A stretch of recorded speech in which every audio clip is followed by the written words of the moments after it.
Hello everyone, H व्हिडिओजमध्ये आपल्या सर्वांचं पुन्हा एकदा सहर्ष स्वागत. आणि आज आम्ही निघालेलो आहोत भीमाशंकर ते भोरगिरी ट्रेकला.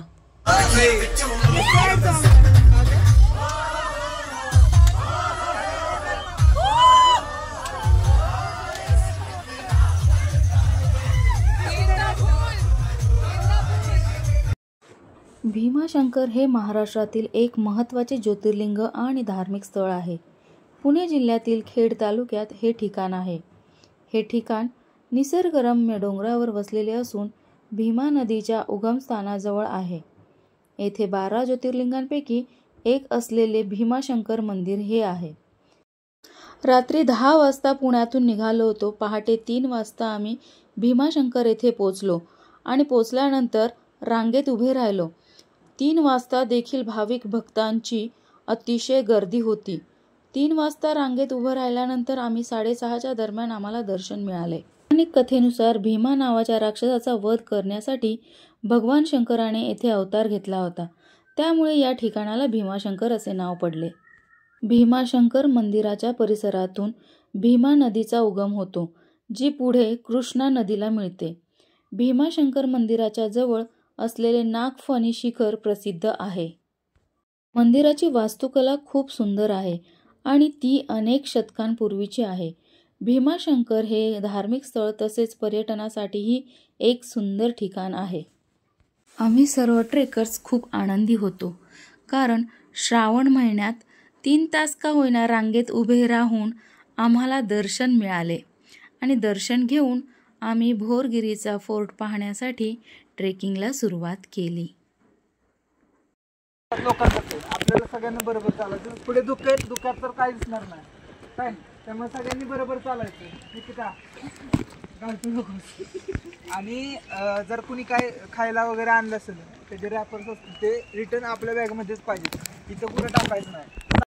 जाताना वनस्पती वगैरे फळं झालं दिसतील ते अजिबात खाऊ नका, ते विषारी पण असू शकतात. ओके, तर आता आपण ट्रेक चालू करतोय. चला, गणपती बाप्पा मोरया!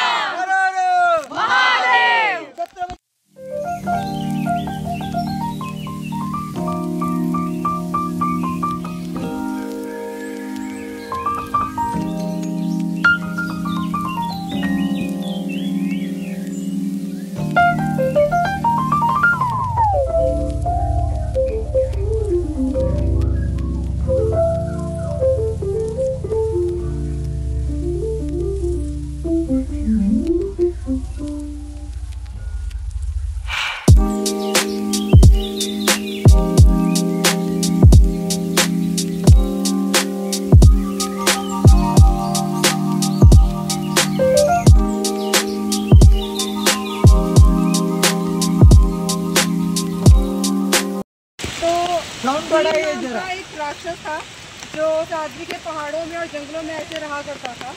और भीम जो था वो कुंभकर्ण का बेटा था. कुंभकर्ण सबको पता है ना? पता है. रावण का बेटा, सॉरी भाई, रावण का भाई जो 6 महीने जगता था, 6 महीने सोता था. ठीक है, तो जो भीम था वो उसका बेटा था. और जब रावण की मृत्यु हो गई, राम जी ने उसको मार दिया, तो भीम को बहुत ही ज़्यादा गुस्सा आया. फिर उसने सोचा कि मैं क्या करूँ.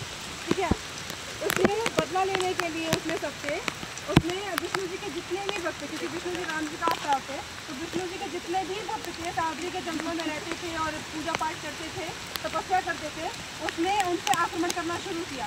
बट वो उतना ताकतवर नहीं था कि वो मतलब सब पे आक्रमण कर पाए हमेशा. तो उसने बहुत लंबे सालों तक, बहुत वर्षों तक साधना की. और साधना करने के बाद उसको ब्रह्मा जी ने वरदान दिया कि तुम किसी से भी नहीं हारोगे.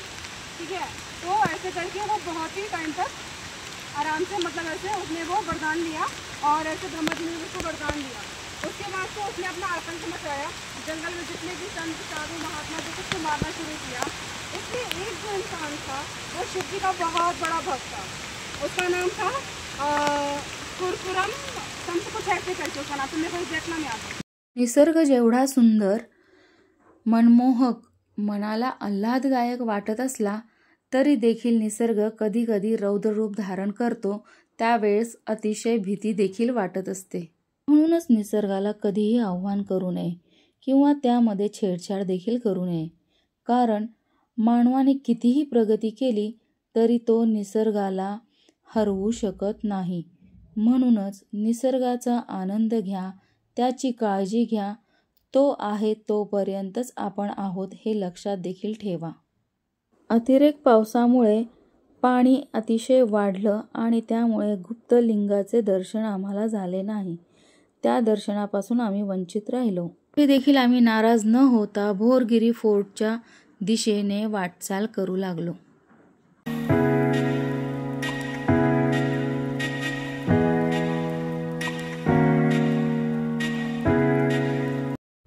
भीमा नदीच्या खोऱ्यात वसलेला एक छोटेखानी दुर्ग म्हणजे भंवरगिरी उर्फ भोरगिरी.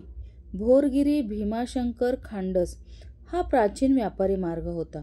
त्या काळी कल्याण बंदरात उतरणारा काही माल या मार्गाने घाटावर खेड राजगुरुनगरकडे येत असे.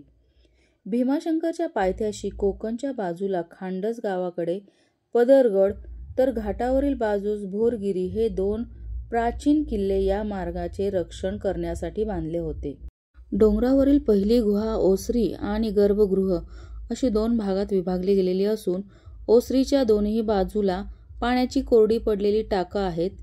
आतील गुहा 4 खांबांवर तोललेली असून आत अलीकडील काळात देवीची मूर्ती बसवलेली आहे. ही गुहा खूप मोठ्या प्रमाणात पाझरत असल्याने आत गुडघाभर पाणी जमा झाले आहे. सध्या पिण्यासाठी हेच पाणी वापरले जाते. गुहेच्या बाहेरील बाजूस डाव्या बाजूच्या कोरड्या टाकेशेजारी पिंडी व नंदी आहे. या गुहेच्या पुढे एक अर्धवट खोदलेली गुहा असून त्याच्या पुढे दुसरी गुहा आहे. ही गुहा प्रशस्त असून गडावर राहण्यासाठी योग्य ठिकाण आहे. ही गुहा देखील ओसरी आणि गर्भगृह अशी 2 भागात विभागलेली असून बाहेरील ओसरी 4 खांबांवर तोललेली आहे. गर्भगृहात शिवलिंग असून बाहेरील भिंतीवर नागशिल्प कोरलेले आहे. भोरगिरी किल्ला समुद्रसपाटीपासून 2058 फूट उंचावर असून आयताकृती आकाराचा हा किल्ला 4 एकर परिसरात दक्षिणोत्तर पसरलेला आहे. गडावरून भीमाशंकर अभयारण्याचा दूरवर पसरलेला परिसर व भीमा नदीचे पात्र दिसते. किल्ल्याचा एकूण आकार पाहता हा टेहळणीचा किल्ला असल्याचे जाणवते. गडाचा आकार लहान असल्याने गडफेरीला 1 तास पुरेसा होतो. पावसाळ्यात प्रचंड वेगाने वाहणाऱ्या पाण्यामुळे या पात्रात रांजण खळगे तयार झाले आहेत. कागदपत्रात गडाचा उल्लेख नसल्याने गडाचा इतिहास हा अज्ञातच आहे.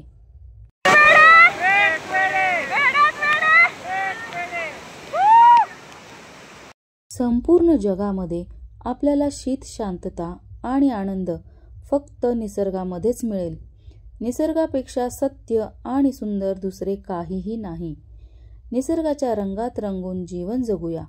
जगाला सुंदर बनवण्यासाठी निसर्गाला जपूया. धन्यवाद. व्हिडिओजमध्ये पुन्हा भेटू असंच नवीन काहीतरी घेऊन. तोपर्यंत क्षणभर विश्रांती. Okay, bye.